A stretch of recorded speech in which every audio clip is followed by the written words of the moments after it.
industry. Netflix is the largest streaming platform in the world, attempting to take over the largest TV and film studio. Warner Brothers just declared war on Disney. After years of watching Marvel dominate the box office, ridiculously intuitive, by the way, so if anything, it's kind of your fault that I'm here. They've unleashed a $300 million plan to destroy the MCU forever. Netflix bought them for $82.7 billion. James Gunn is leading the charge, and their first strike already shattered Marvel's box office streak. Two of Hollywood's biggest players in film and TV could be under one roof. This isn't just competition. This is corporate warfare designed to end Disney's superhero monopoly once and for all. The entertainment industry is witnessing the most expensive corporate war in Hollywood history. Warner Brothers Discovery, backed by Netflix's $82.7 billion acquisition, has launched a systematic campaign to dismantle Disney's Marvel empire and claim the superhero throne for themselves. This isn't just about making better movies. It's about fundamentally restructuring how superhero content is created, distributed, and consumed. You and I remember Budapest very differently. The $300 million figure represents just the beginning of a multi-billion-dollar strategy that could reshape entertainment forever. The Netflix acquisition, $82.7 billion declaration of war. On December 5th, 2025, Netflix officially acquired Warner Brothers Discovery's studio, streaming, and production assets for approximately $82.7 billion, fundamentally repositioning DC Studios as part of a global streaming and theatrical powerhouse with 300 million Netflix subscribers and HBO's premium content infrastructure.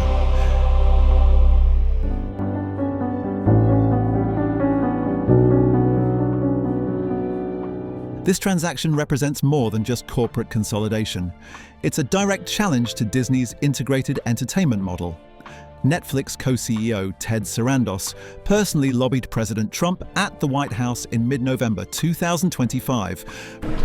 Ted has done an incredible job. I mean, he had a company that was very troubled 7 or 8 years ago. Framing the acquisition as pro-competitive consolidation rather than monopolistic concentration.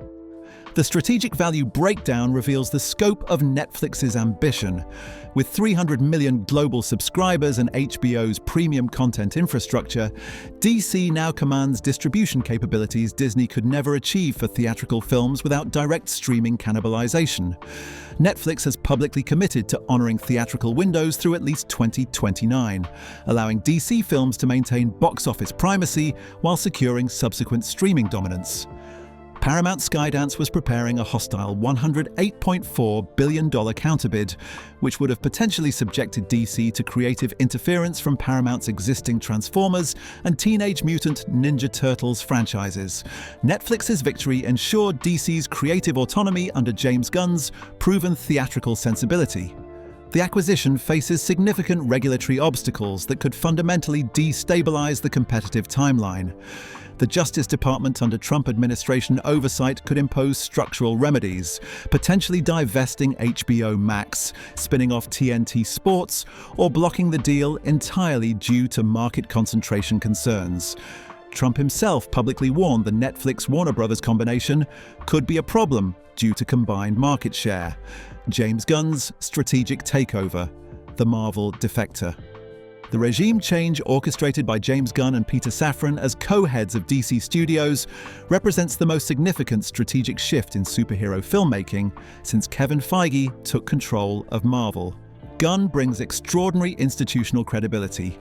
His Guardians of the Galaxy trilogy generated over $3 billion in global box office revenue, with Guardians of the Galaxy Volumes 3 becoming a cultural phenomenon and commercial juggernaut.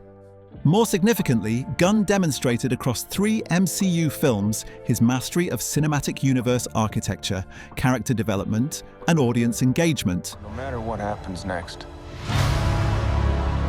the galaxy still needs its guardians. Precisely the competencies that eluded DC under previous regimes.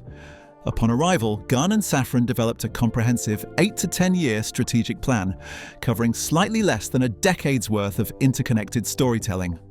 This plan, termed Chapter 1 Gods and Monsters, spans 2025 to 2027 and encompasses 5 theatrical films, multiple HBO/HBO Max television series, and an explicit layered approach to intellectual property development. Critically, Gunn has committed to a disciplined creative process. He refuses to greenlight any project without a finished screenplay he loves, a stance that directly contrasts with Marvel's historically aggressive production scheduling that led to quality deterioration and audience fatigue. The strategic centerpiece of Warner Bros.' competitive plan is James Gunn's Superman, 2025, starring David Corenswet. What is this? Crypto! A deliberate symbolic reset intended to signal complete institutional break from the failed DC Extended Universe. The film's financial performance was meticulously engineered with a production budget of $225 million after tax incentives, a disciplined approach significantly lower than the $300 million Justice League catastrophe.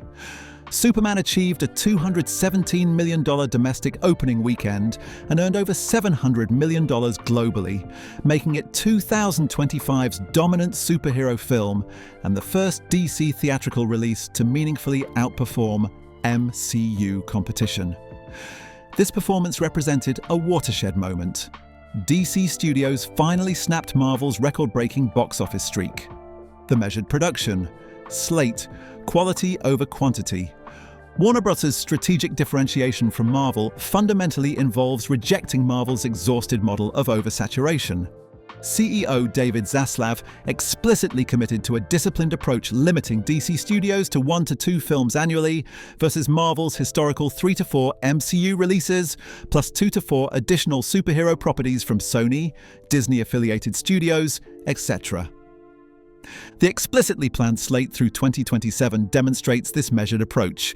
2026, Supergirl, Woman of Tomorrow, in development. Good job, buddy. Hi, cars are out.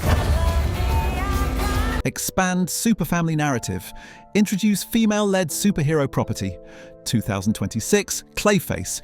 In development, R-rated body horror, high-concept experimental film demonstrating creative diversity.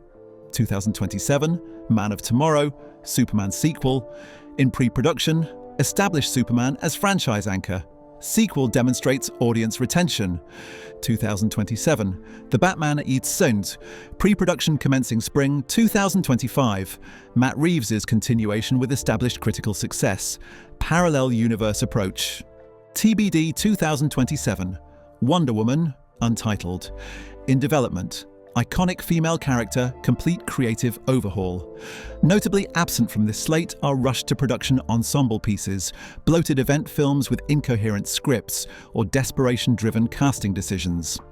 This represents a fundamental philosophical divergence from Marvel's approach, which emphasized rapid interconnected storytelling and franchise-wide crossovers over individual film quality. The infrastructure advantage, Netflix's global distribution. The Netflix acquisition fundamentally altered Warner Bros.' competitive calculus. Netflix's $82.7 billion investment specifically targets DC Studios as a strategic counterweight to Disney's Marvel ecosystem. James Gunn and Peter Safran were explicitly positioned as DC's creative stewards, precisely because Netflix needed established characters with proven narrative architecture rather than experimental streaming-only content. Beyond theatrical releases, DC Studios now commands an unprecedented content ecosystem. Animated series Creature Commandos, already launched. Premium HBO television series, Lanterns, Peacemaker Season 2, The Penguin. Live Action Limited. Series Waller starring Viola Davis, Booster Gold, Blue Beetle. Video game and transmedia. Expansion, comprehensive cross-platform strategy. This multi-platform approach directly mimics Marvel's Disney Plus integration strategy, but with substantially greater streaming infrastructure and international reach. Netflix's acquisition positions DC as a near-singular strategic priority within Netflix's post-deal structure, creating capital availability for DC expansion without competing with non-superhero content. Netflix explicitly projected $2 billion to $3 billion in annual cost efficiencies by year 3 post-acquisition, with earnings accretion beginning in year 2. These efficiencies, achieved through eliminating duplicative networks, consolidating HBO Max and Netflix infrastructure, and optimizing production workflows, create unprecedented resources for DC expansion. The financial architecture: sustainable investment. Disney's $4 billion Marvel investment generates extraordinary returns, but Marvel remains perpetually constrained by Disney's competing priorities: theme parks, traditional television networks, ABC, ESPN, theatrical distribution, consumer products, cruises, etc. Marvel content must compete for capital allocation against non-superhero properties generating equivalent returns. By contrast, Netflix's acquisition positions DC as a near singular strategic priority within Netflix's post-deal structure. Netflix explicitly projected $2 billion to $3 billion in annual cost efficiencies by year 3 post-acquisition, with earnings accretion beginning in year 2. These efficiencies create capital availability for DC expansion without competing with non-superhero content. Warner Bros. Discovery's debt ratio of 3.8 times leverage versus Disney's disciplined 2.03 times created significant capital constraints that necessitated the Netflix sale in the first place. The acquisition eliminates these constraints while providing access to Netflix's global distribution infrastructure and subscriber base. The competitive disadvantage: Marvel's structural decline. Despite Warner Bros.' structural advantages, significant headwinds remain. Marvel's unfinished multiverse saga includes Avengers: Doomsday 2026, Avengers: Secret Wars 2027, and Spider-Man: Beyond the Spider-Verse 2027, collectively generating an estimated $7 to $10 billion in global box office if historical performance holds. These films feature decades of established character relationships, nostalgia-driven casting, Robert Downey Jr. as Dr. Doom, and accumulated audience investment that DC simply cannot replicate in its infancy. However, Marvel's well-documented creative and financial deterioration over 2023 to 2025 creates opportunity for DC. Marvel's audience fatigue, character mismanagement, Jonathan Majors firing, Brie Larson blacklisting, and box office decline have reset audience expectations downward, making DC's more modest, measured approach appear refreshingly coherent by comparison. Industry analysts observe genuine audience superhero fatigue driven by content oversaturation. James Gunn's commitment to limiting DC to 1 to 2 films annually, rather than Marvel's exhausted model of 3 to 4 MCU releases plus Sony and Disney subsidiary superhero films, directly addresses this structural problem. The authority problem: strategic flexibility. James Gunn has publicly acknowledged significant challenges in actualizing his original 10-year plan. Specifically, the Authority film, a high-concept superhero ensemble project, has been put on the back burner due to shifting storytelling requirements and the challenge of differentiating Authority from The Boys, Prime Video's satirical superhero series. This candor reveals critical institutional realities. DC's plan remains fluid rather than locked, with flexibility to adapt based on script development, creative collaboration, and market conditions. Whether this adaptability represents strategic intelligence or operational indecision remains ambiguous. Previous DCEU mismanagement often disguised reactive decision-making as strategic evolution. The regulatory gauntlet: antitrust scrutiny. The $82.7 billion acquisition faces significant obstacles that could fundamentally destabilize Warner Bros.' competitive timeline. The Justice Department under Trump administration oversight could impose structural remedies, potentially divesting HBO Max, spinning off TNT Sports, or blocking the deal entirely due to market concentration concerns. Paramount's counterbid represents ongoing competitive pressure. Paramount Skydance was preparing a hostile $108.4 billion bid with active lobbying efforts in Washington, creating regulatory uncertainty through the third quarter of 2026, when the deal's expected completion date arrives. If the deal delays or dissolves, DC would revert to Warner Bros. Discovery's previous financial constraints that necessitated the sale in the first place. This regulatory timeline risk creates uncertainty that could undermine the entire competitive strategy. The streaming wars. Context. Netflix's consolidation strategy. The Warner Bros. Acquisition represents Netflix's third attempted mega consolidation, following considerations of Disney and Fox acquisitions. This pattern reveals Netflix's strategic desperation. Having lost streaming market dominance to Disney Plus and Amazon Prime, Netflix executives concluded that content ownership and production infrastructure were essential to competitive survival. This context matters. DC Studios now competes not as Warner Bros.' subsidiary, but as Netflix's strategic flagpole, meaning creative and financial decisions involve Netflix's 300 million subscribers, global distribution infrastructure, and institutional commitment to content dominance. The path forward. Sustainable dominance. The most likely competitive scenario through 2027 reveals the scope of this corporate warfare. 2025 to 2026. DC achieves box office dominance with Superman's continued cultural momentum, Supergirl's female-led superhero positioning, and Clayface's high-concept horror differentiation. Marvel's output declines qualitatively as Doomsday enters production with aggressive timelines. DC gains critical and commercial market share.